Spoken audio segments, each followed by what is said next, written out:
Baik, Assalamualaikum warahmatullahi wabarakatuh. Perkenalkan, nama saya Muhammad Wahid Aziz dengan NPM 2108260258. Jadi di sini saya membawakan tugas semester antara pada blok BSO2, yang dimana di sini saya membawakan tugas yang berjudul tentang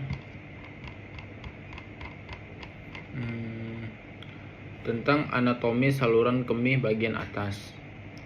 Oke, mungkin langsung saja secara definisi. Definisi saluran kemih bagian atas atau bisa juga dibilang upper urinary tract terdiri atas dua ginjal, yang dimana sistem pengumpul intrarenal adanya papilla renalis, calyx minor, calyx major, dan pelvis renalis. Lalu juga dua ureter sampai pertemuannya dengan kandung kemih atau ureterovesical junction atau UVJ. Ginjal membentuk urin, sedangkan sistem calyx, pelvis renalis, dan ureter mengalir urin menuju kandung kemih. Kandung kemih dan uretra termasuk saluran kemih bagian bawah. Lalu untuk ada juga anatomi ginjalnya. Jadi yang pertama, bentuk dan ukuran. Ginjal merupakan organ berpasangan berbentuk menyerupai kacang dengan permukaan anterior dan posterior. Lalu ada mago lateral yang cembung, mago medialnya yang cekung. Lalu dengan kutub superior dan inferior. Lalu juga ada hilum renale pada mago medial. Ukuran rata-rata ginjal dewasa itu panjangnya 10 hingga 12 cm, lebarnya 5 hingga 7 cm, dan tebal 3 sampai 5 cm. Beratnya sekitar 135 hingga 160 gram. Ginjal kiri umumnya sedikit lebih panjang dan lebih tinggi daripada ginjal kanan.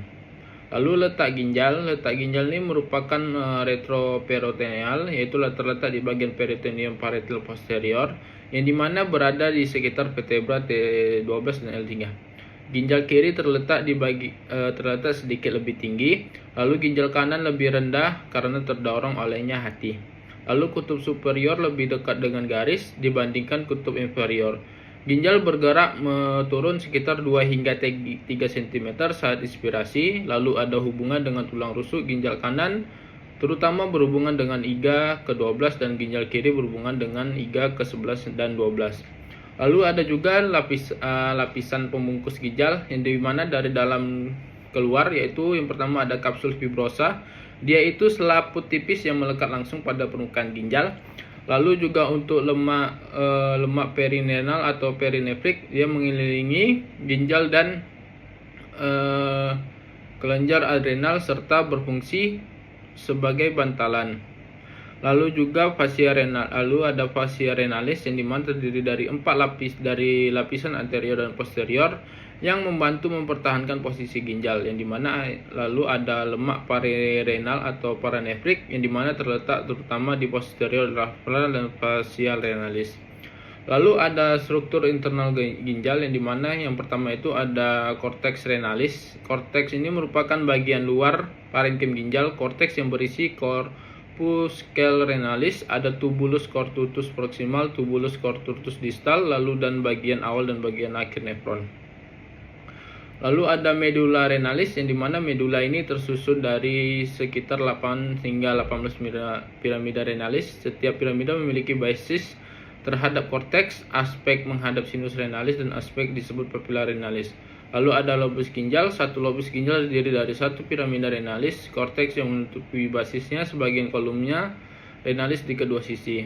Lalu yang keempat ada nefron. Nefron merupakan unit struktural dan fungsi ginjal. Setiap nefron terdiri atas corpus renalis, tubulus cortutus proximal, ada tubulus cortutus distal. Lalu ada definisi dan ukuran ureter. Jadi ureter ini merupakan sepasang saluran fibromuskular yang membawa urin dari pelvis renalis ke kandung kemih melalui kontraksi peristaltik. Lalu ada karakteristik ureter dewasa, yang dimana karakteristik dewasa panjangnya itu sekitar 22 hingga 30 cm, rata-rata 25 hingga 26. Lalu diameternya sekitar 3 hingga 4 mm. Lalu dimulai dengan pada ureteropelvic junction atau UPJ dan berakhir pada ureterofacial junction. Lalu untuk pembagian ureter nih ada 3, yang dimana ada ureter abdominal, dia itu dimulai dari UPJ, turun dari anterior empsoas major, lalu nervus genitofemoralis berada di belakangnya pada permukaan psoas. Lalu ada ureter pelvis, dia dimulai setelah melintasi tepi pelvis dengan berjalan pada dinding lateral pelvis. Lalu ada ureter intramural, yang dimana dia berjalan oblik di dalam dinding kandung kemih sekitar 1,5 hingga 2 cm, bermuara pada officium ureter. Lalu ada hubungan anatomi ureter, yang dimana hubungannya ini dengan duodenum pars 2, mesenterium usus halus, dan colon ascendens. Lalu ureter abdominal kiri berhubungan dengan colon descendens, mesokolon sigmoid, dan pembuluh darah gonodalis kiri. Lalu untuk ureter pelvis laki-laki, dia ada ureter berjalan di bawah dan posterior terhadap ductus deferens, lalu berada anterior terhadap vesicula seminalis. Lalu ada ureter pelvis perempuan berjalan dekat ovarium, melintasi di bawah arteri uterina sekitar 1,5 hingga 2,5 cm. Lalu ada struktur dinding ureter, dia dari dalam keluar, yaitu yang pertama ada mukosa, ini dilapisi uretelium dan atau epitel transisional, yang dimana memiliki lamina propria fibrolestik, tidak memiliki submukosa yang jelas.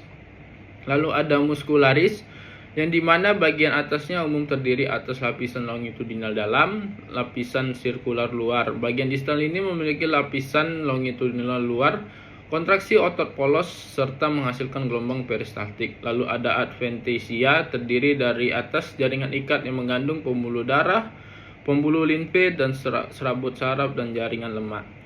Baik, mungkin segitu saja kurang lebihnya dari pembahasan Menweb saya. Di dalam Menweb ini terdapat referensi yang saya dapatkan. Mungkin segitu saja presentasi yang bisa saya sampaikan. Kurang lebih saya mohon maaf jika ada kekurangan. Sekali lagi saya tutup dengan Assalamualaikum warahmatullahi wabarakatuh. Terima kasih.